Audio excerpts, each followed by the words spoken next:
Yo, what's up guys, and welcome to my next top 5 video. This time we're doing top 5 hero talents in War Within PvP, trying to lock down which ones have the most power and direct impact on the new meta that's going to be coming as the expansion drops and the arenas start rolling in.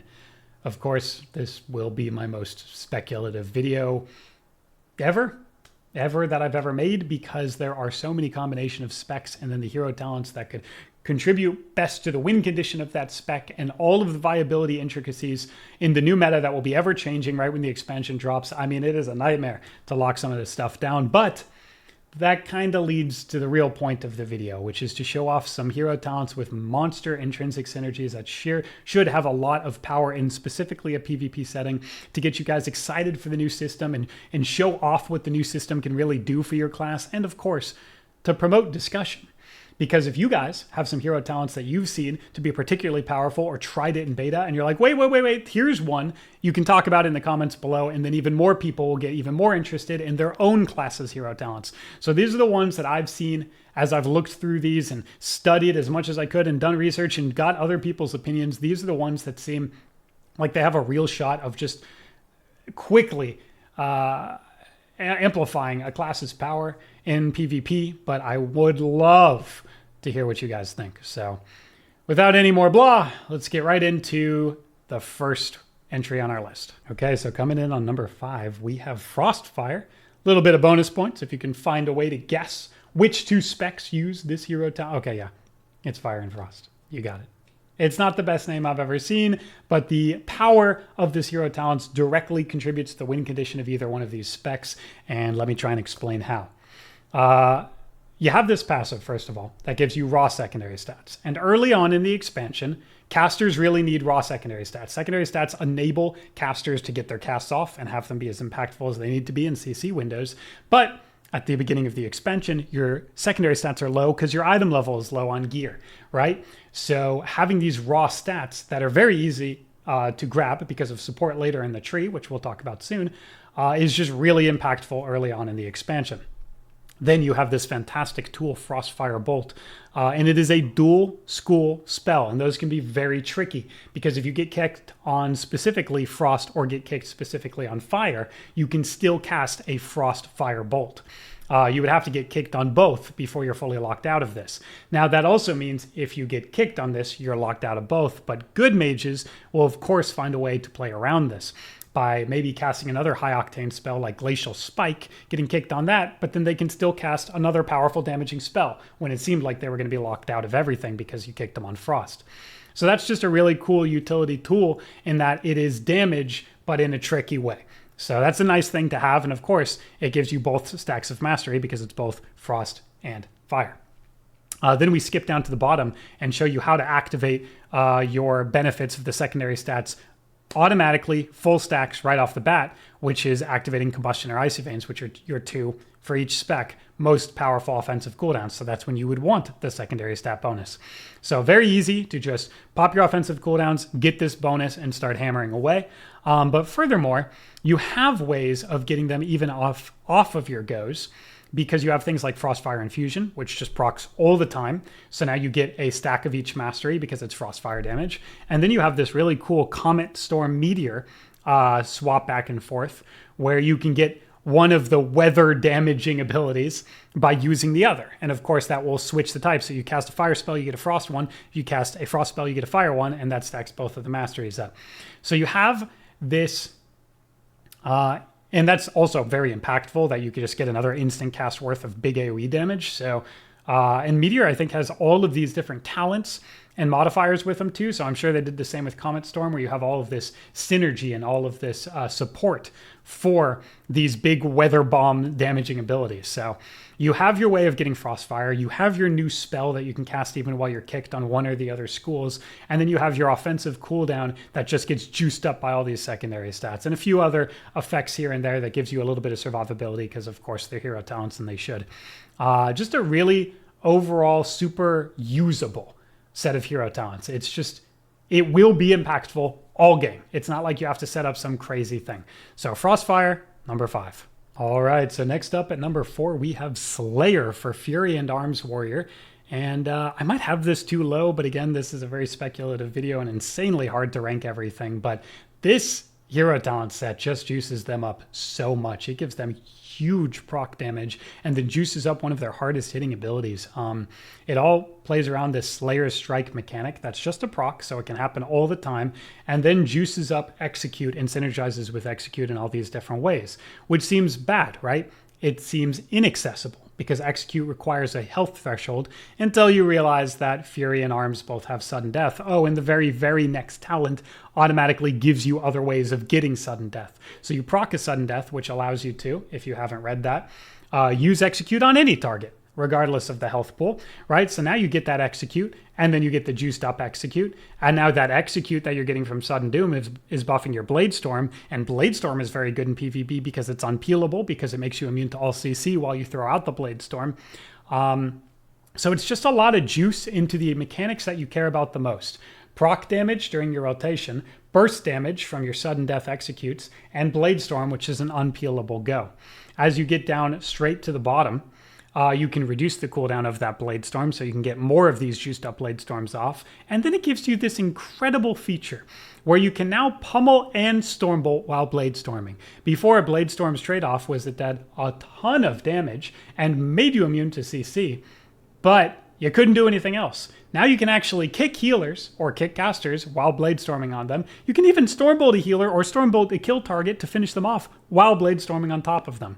So it is just a set of huge juice. You can see like this choice node gives you another juice too. What do you know? Mortal Strike for Arms, which is just a core rotational, massively impactful ability that you can juice up with Sharpen Blade. I mean, you're going to have these Blade Storms into Sharpen, into Mortal Strike, into juiced up Execute, into maybe another Execute because now they're in Execute range because all of these abilities hit so hard. You add utility to Blade Storm, something it's never had, and you've got something that, to me, seems like once again, the core identity of Arms and Fury is just made better by this set of hero talents. So number 4, Slayer.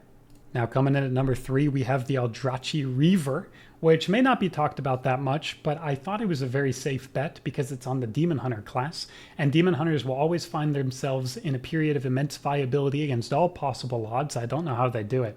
Aldrachi Reaver buffs up all of your main core rotational abilities like Blade Dance and Throw Glaive and Annihilation, and even gives you a huge damage and healing modifier at the bottom of the tree. And when you take something so rotationally impactful like Demon Hunter and just juice everything up, you've got a recipe for success in PvP. So let's look at Art of the Glaive.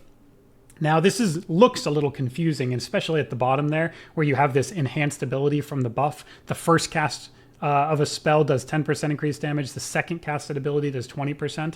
But actually right below this, there is another thing that relies on order, where you need to Annihilate or Chaos Strike first before a Blade Dance, and then the Blade Dance is super juiced after you get this Reaver's Glaive. Well, Blade Dance already does more damage than Annihilation, so you want it to be the second ability for this, and you want it to be the second ability for Fury of the Aldrachi, because it says, if cast after Chaos Strike, you get 6 additional slashes of the Glaive.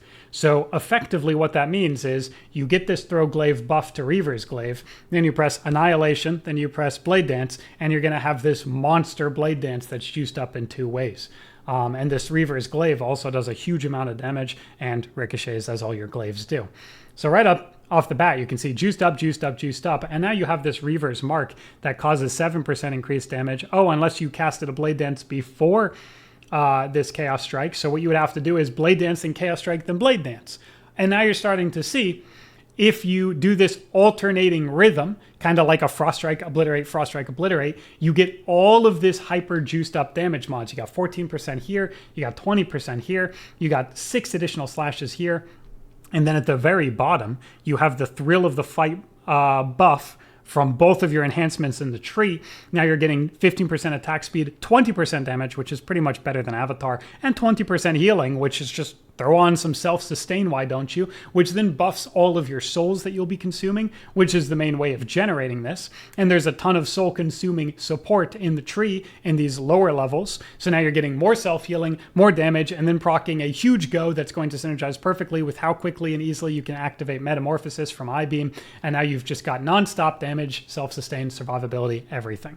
As I promised, you've got more Chaos Strike mods, and then more Soul Fragment synergy, where you get Chaos Strike to be buffed, which is Chaos Strike, Blade Dance, Chaos Strike, Blade Dance. And then you have more Shattering Souls from Wounded Quarry.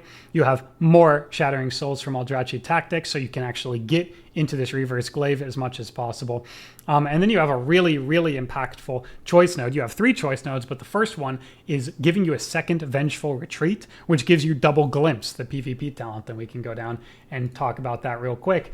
This is the one that makes you take less damage and immune all CC. So imagine being able to glimpse, missing a CC, and then pressing it again, and then you get that CC. Or you could immune 2 sets of CC at the same time, which would be really, really obnoxious to deal with.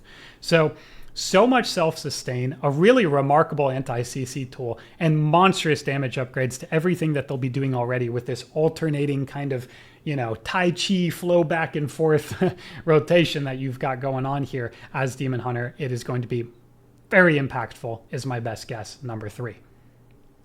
At number 2, we have Deathbringer for Frosty K. I am very, very high on this set of hero talents, and it's strictly because this ability, Reaper's Mark, has a 45-second cooldown. That is the magic number, my friends, because all of the new Frost rework talents lead in to this 45-second go, where you have Pillar, when it's buffed by Ice Cap, goes down to 45 seconds. And then you have the new Strangulate, which is a 45-second cooldown.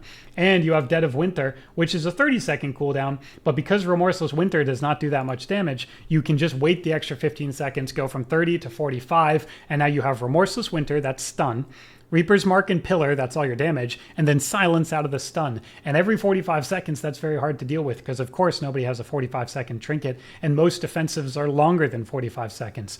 So you've got this new version of Frost that can do this monstrous go, have it very impactful with their set of hero talents, and then stay in for a little while, trying to finish off wounded targets, and then before you know it, that 45 seconds is already up, because this window lasts for 18 seconds. That is a long time you're going to be having to deal with Frosty K Burst, and by the time you stabilize, it's going to be back up again, because 45 seconds is not a very long period of time.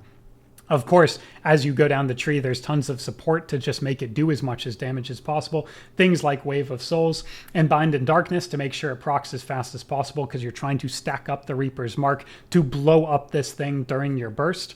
And you can get a ton of stacks from critical strikes, which you get all the time from Pillar of Frost, giving guaranteed critical strikes. Furthermore, you have Exterminate at the end, which is just so flavorful, so cool. 2 giant scythes coming out for the finishing blow, literally exterminating the enemy team.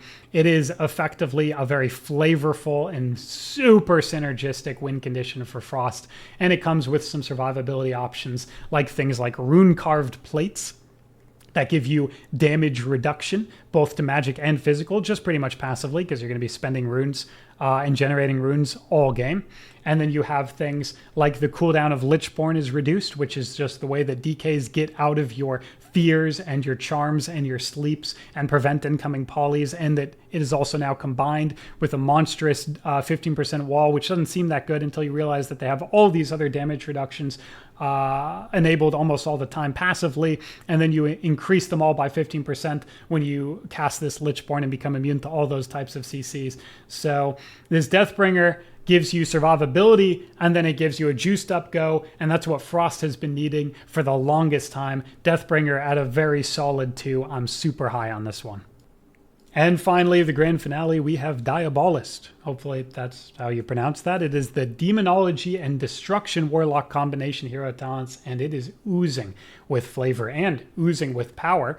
As of recently, I think it was recently buffed on beta, but if you look at these spell damage coefficients and what everything does, it is just monstrous. It is so easy to see how it will be good in a PvP environment if you can get this stuff off. If left unchecked, it seems absolutely terrifying, much like when you saw Demonic Tyrant come out, where you say, oh my god, Line, it's Tyrant, get out of here, Line, right? When Demonology is powerful, those cooldowns are relentless, overwhelming, unpeelable, unstoppable, monstrous damage, because they come from so many different sources and they're so hard to deal with. Well, that is more of the same in Diabolist, where it juices up your spells and juices up your demons and gives you this engine of limitless power, starting right off the bat with Diabolic Ritual, which can summon 1 of 3 super minions, an Overlord, a Mother of Chaos, or a Pit Lord that all juice up different things.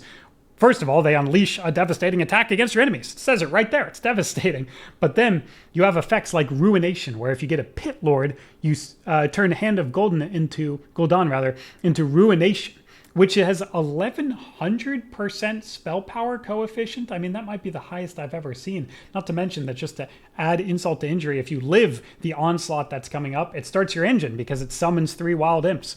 Then you have things like the Mother of Chaos turning you into Infernal Bolt, which makes Shadow Bolt turn into Infernal Bolt, which is just a high spell power ability again in a different school. And this time you get 3 soul shards from it, so it generates an engine starter that way.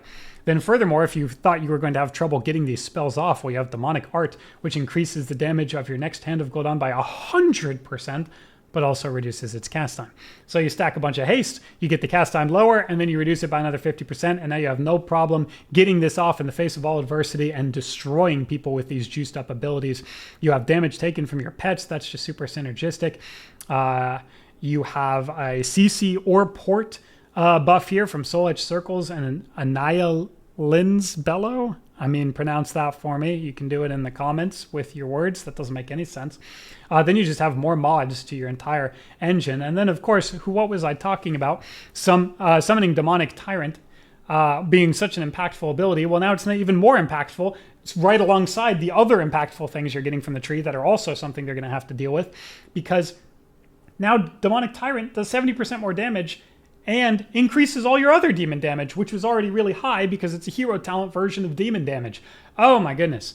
So everything just flows together. It is all like really high priority to deal with, but yet it is so difficult for the enemy team to deal with. So if this plays out anyway, like it looks like it will on the screen right in front of you, then I believe that Diabolist is going to be the most impactful hero talents coming within War Within PvP.